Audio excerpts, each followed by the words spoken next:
28절 본문의 말씀은 예수님의 사명 선언문이라고 할 수 있습니다. 우리 28절 다시 한번 보겠습니다. 인자가 온 것은 섬김을 받으려 함이 아니라 도리어 섬기려 하고 자기 목숨을 많은 사람의 대속물로 주려 함이니라. 아멘.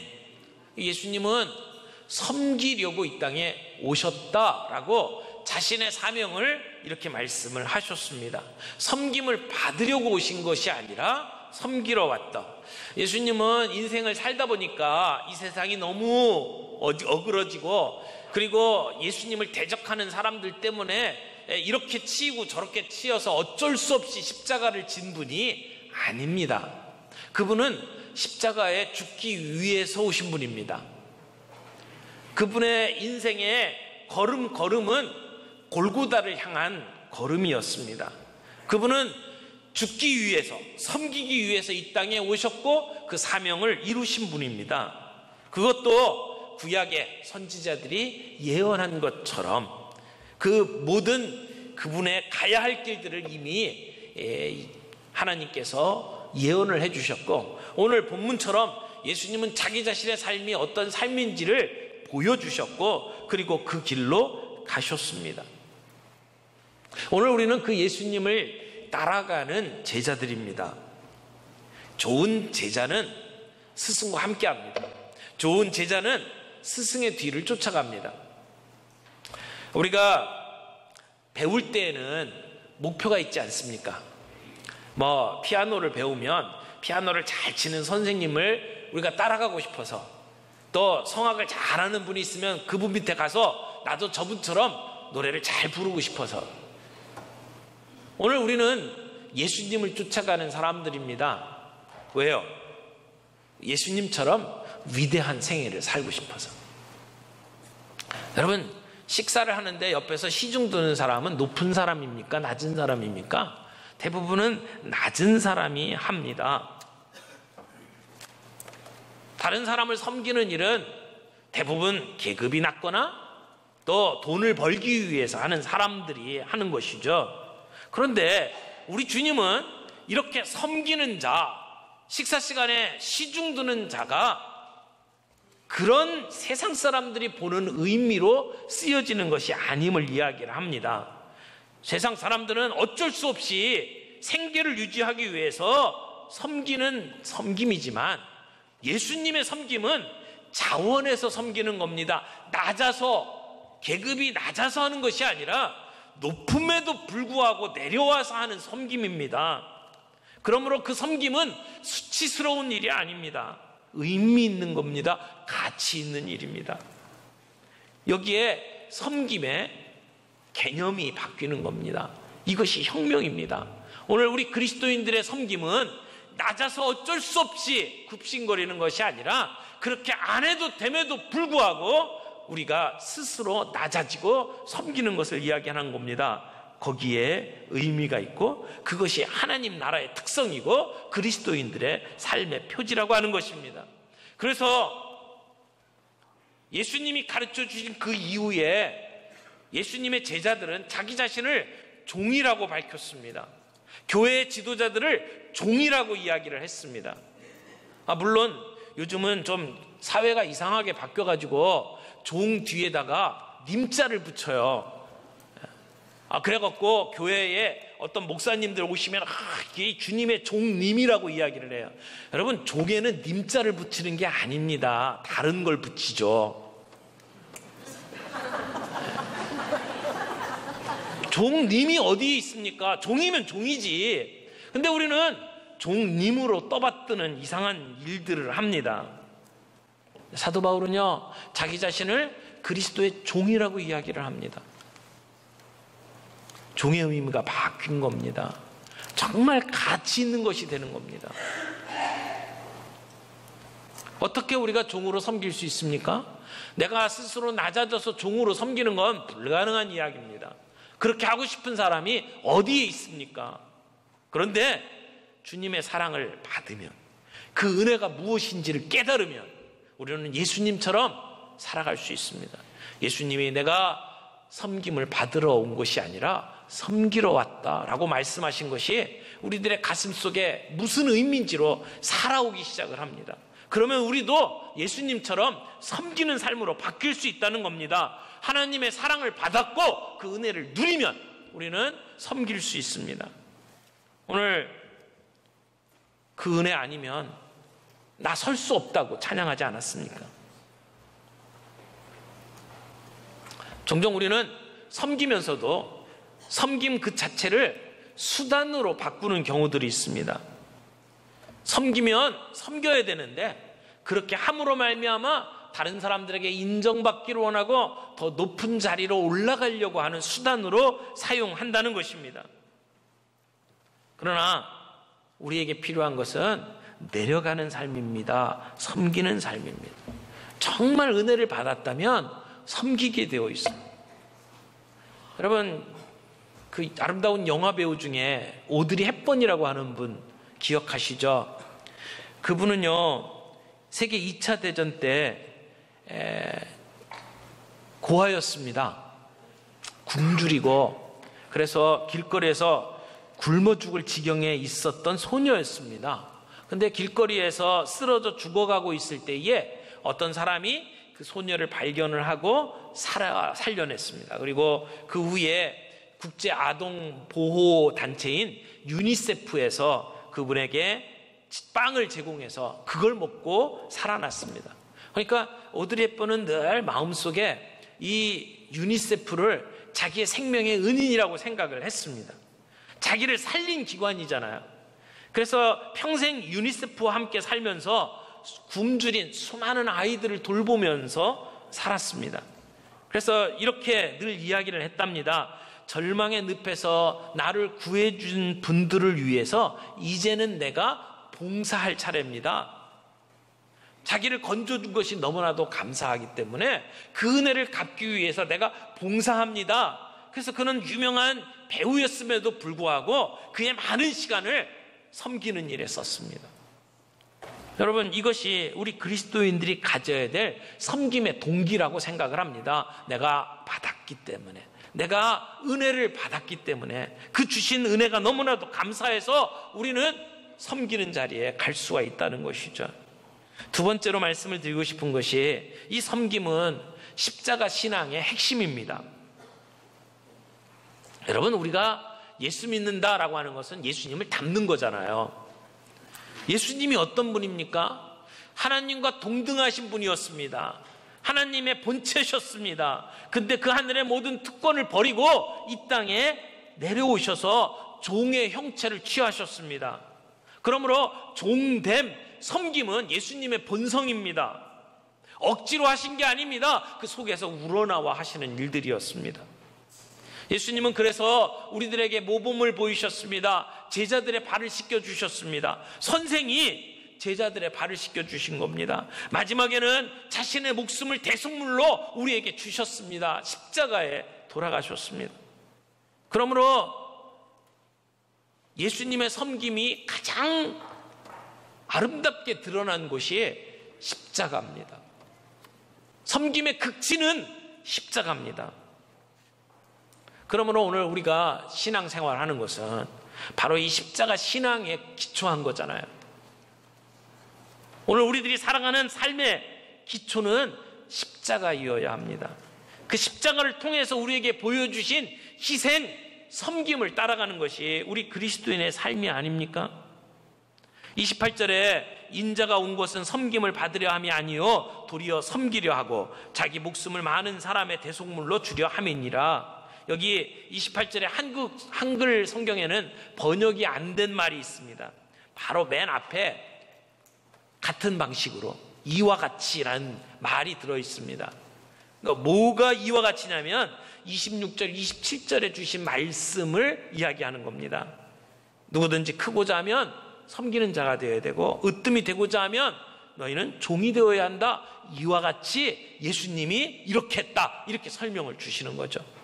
그러니까 예수님은 우리에게 섬김의 사세를 가지고 살아라, 종의 삶을 살아라 라고 말씀을 하면서 이와 같이 예수님 자신도 섬김을 받으러 온 것이 아니라 섬기러 오고 그리고 너희들을 위해서 목숨을 내어주기 위해서 오셨다고 말씀을 하는 것이죠. 예수님이 우리의 신앙생활의 모델이 되었다고 이야기를 하는 겁니다.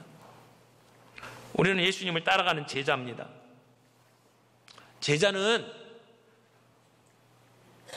스승과 같은 삶을 살아야 되잖아요.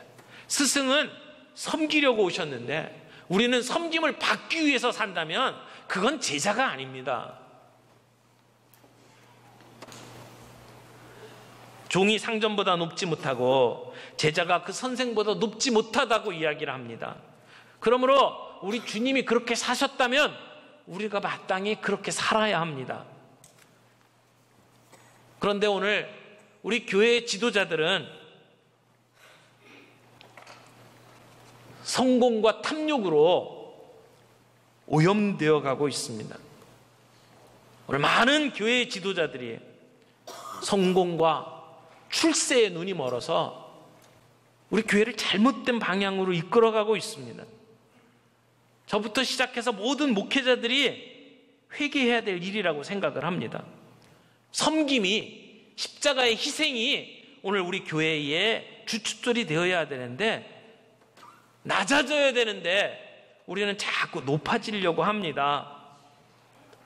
이기적으로 살려고 합니다. 우리 교회에 일꾼으로 세움받는 분들, 우리가 권세를 누리기 위해서 직분 받는 게 아니잖아요. 오늘 우리가 성공을 위해서 지금 직분 받는 게 아니잖아요. 섬김을 위해서 부름받았다는 사실을 우리가 다시 한번 기억할 수 있기를 바랍니다. 마지막으로 세 번째, 섬김은 종으로서 해야 될 마땅한 일입니다. 여기 계속해서 으뜸이 되고자 원한다면 종이 되어야 된다라고 말씀을 하잖아요. 여러분, 성경에서 말하고 있는 종의 태도가 어떤 것입니까? 누가복음 17장 10절에 보면 이렇게 이야기를 합니다. 하루 종일 일하고 주인이 식사하는 것 뒤에서 다 뒷바라지하고, 그리고 난 뒤에도 제대로 된 종은 나는 무익한 종이다. 내가 해야 될 일을 했을 뿐이다. 여러분, 이게 종의 태도입니다. 우리가 주님을 위해서 섬기는 일을 하면서도 우리는 이와 같은 종의 태도를 가져야 된다는 겁니다. 대가를 기대하면 안 됩니다. 그저 주님이 알아주시면 됩니다. 내가 이렇게 섬겼으니까 사람들이 알아줘야지. 내가 이렇게 섬겼으니까 사람들이 박수 쳐줘야지. 우리는 그렇게 생각하고 있지 않습니까? 어떤 대가를 기대하면 그때부터 그것은 섬김이 아닙니다. 자랑입니다. 여러분, 주님이 우리에게 주신 직분은 타이틀이 아닙니다. 명예가 아닙니다.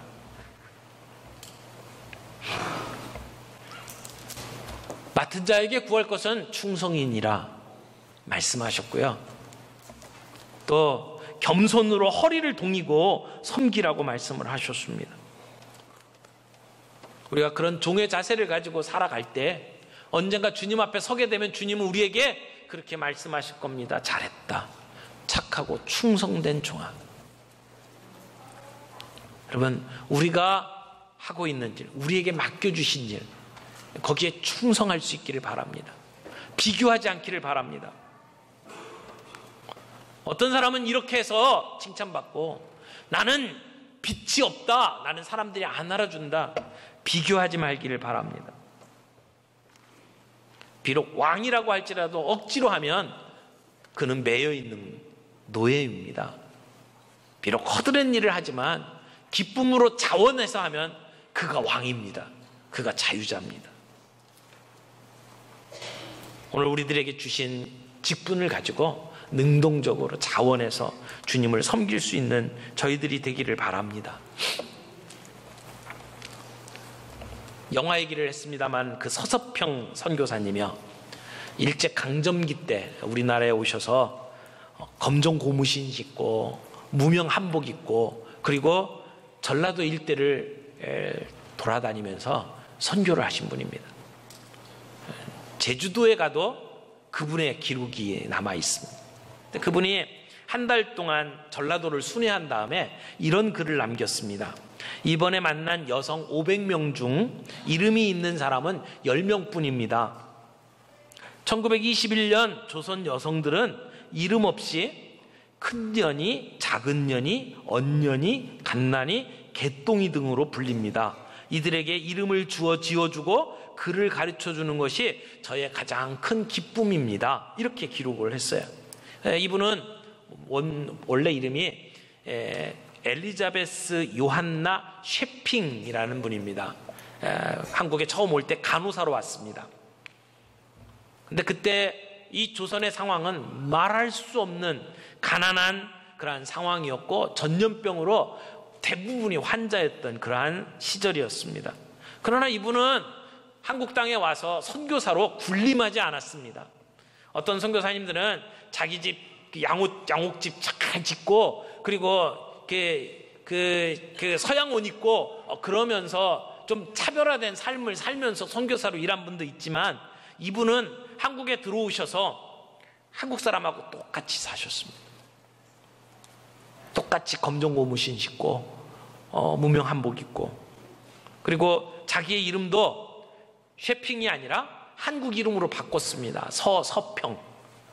소처럼 느릿느릿 천천히 그리고 자기의 모난 성질, 급한 성질을 평온하게 평평하게 그런 의미로 서서히 평온하게 이런 의미로 서평이라고 이름을 지었습니다. 그러니까 조선 사람의 조선인의 친구로 살아간 게 아닙니다. 조선인으로 살아가신 분입니다. 그분에게 선교부에서 식비를 줄 때에 하루에 3원을 줬대요. 근데 선교사님은 3원 가운데 10전만 자기 먹을 거 채우고 나머지는 다 다른 사람들을 위해서 사용을 했습니다. 거린들을 데리고 와서 씻기고 옷을 사입히고 환자들을 데려다가 자기의 자녀로 삼았습니다. 그렇게 데려다가 키운 아이가 14명 그리고 아이 낳지 못해서 쫓겨난 오갈 데 없는 여인들 38명을 데려다가 보살펴준 사람입니다. 그 침대 옆에 글귀가 있었죠. Not success, but service. 성공이 아니라 섬김입니다. 자기 가지고 있는 모든 것들을 사람들에게 나누어주고 정작 자신은 풍토병에 걸려서 영양실조로 세상을 떠났습니다.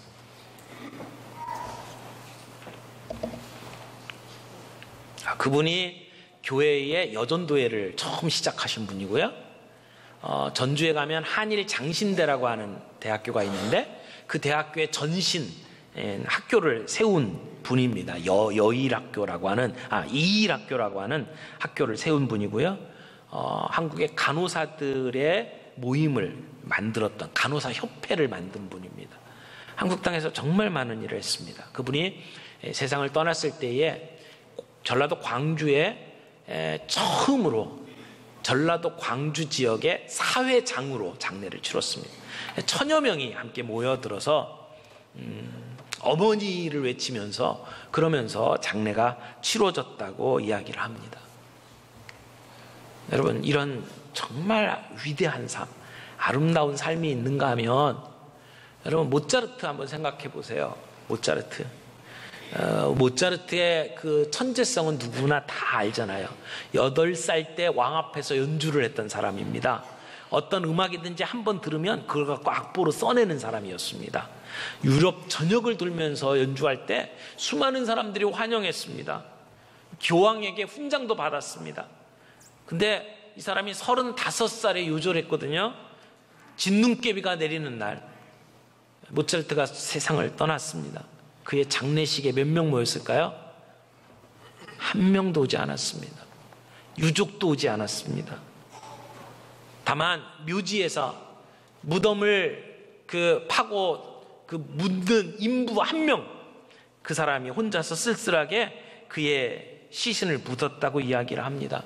명성은 얻었는지 모르지만 존경을 잃어버린 사람, 도도하게 자기만을 위해서 거만하게 살아간 사람, 그를 사람들이 좋아할 리가 없습니다. 위대한 삶은 그런 게 아닙니다.